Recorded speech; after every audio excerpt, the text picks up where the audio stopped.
In 2004, Blockbuster had the opportunity to buy Netflix for a mere $50 million, but they declined, and by 2010, Netflix's value had skyrocketed to $9.6 billion.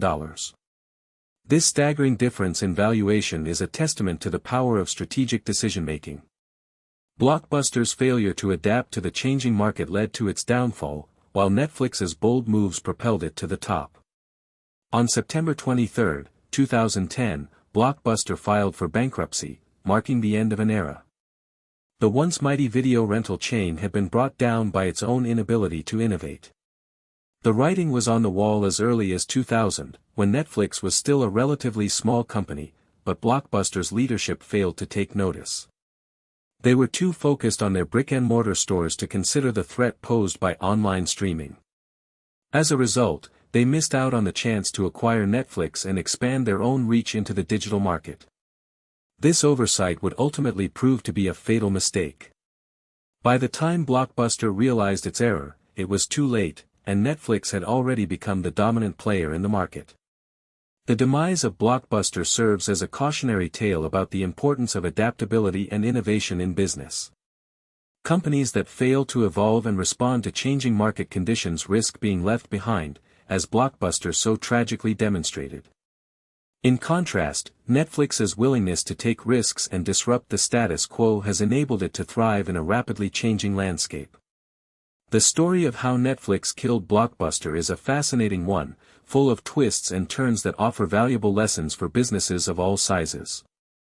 The story of Netflix and Blockbuster begins in the late 1990s, when both companies were still in their early stages of development. Netflix was founded in 1997 by Reed Hastings and Mark Randolph, with a focus on providing a subscription-based service that allowed customers to rent DVDs by mail. Blockbuster, on the other hand, was founded in 1985 by David Cook and had grown into a massive video rental chain with over 9,000 stores worldwide. By the early 2000s, Netflix was starting to gain traction, with over 1 million subscribers and a growing library of titles. In 2000, Netflix's CEO Reed Hastings approached Blockbuster's CEO John Antioco with a proposal to sell Netflix to Blockbuster for $50 million. However, Antioco declined the offer, believing that Netflix was not a significant threat to Blockbuster's business. This decision would prove to be a costly mistake, as Netflix continued to grow and expand its operations. By 2002, Netflix had over 3 million subscribers and was starting to become a major player in the video rental market. As the years went by, Netflix continued to innovate and expand its services, while Blockbuster remained focused on its traditional brick-and-mortar model. This failure to adapt would ultimately lead to Blockbuster's downfall, as consumers increasingly turned to online streaming and DVD by-mail services. By 2004, Netflix had over 5 million subscribers and was generating over $500 million in revenue.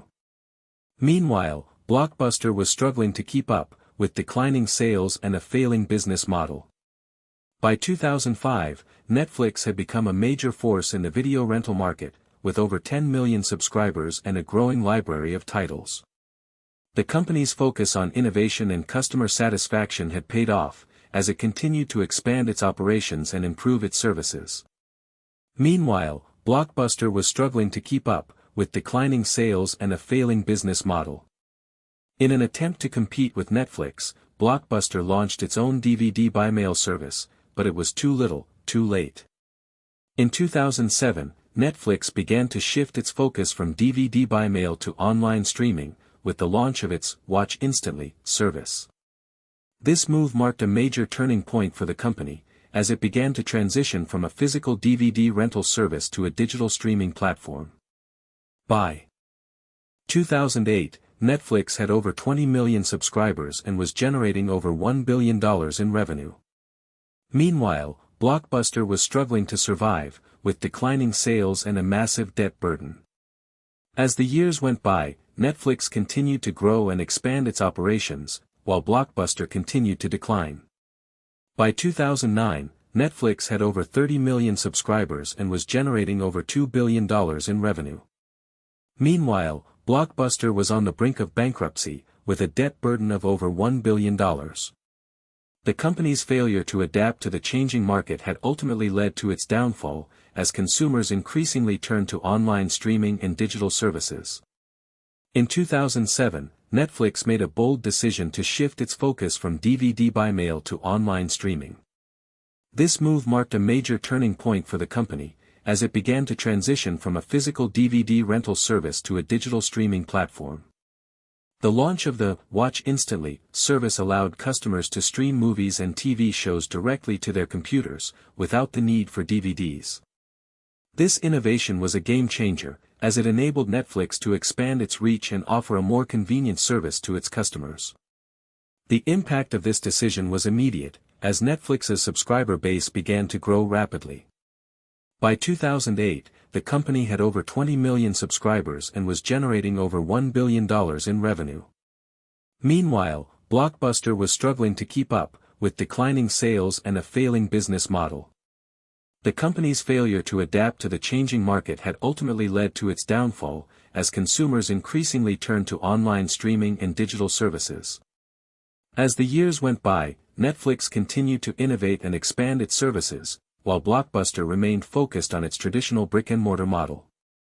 This failure to adapt would ultimately lead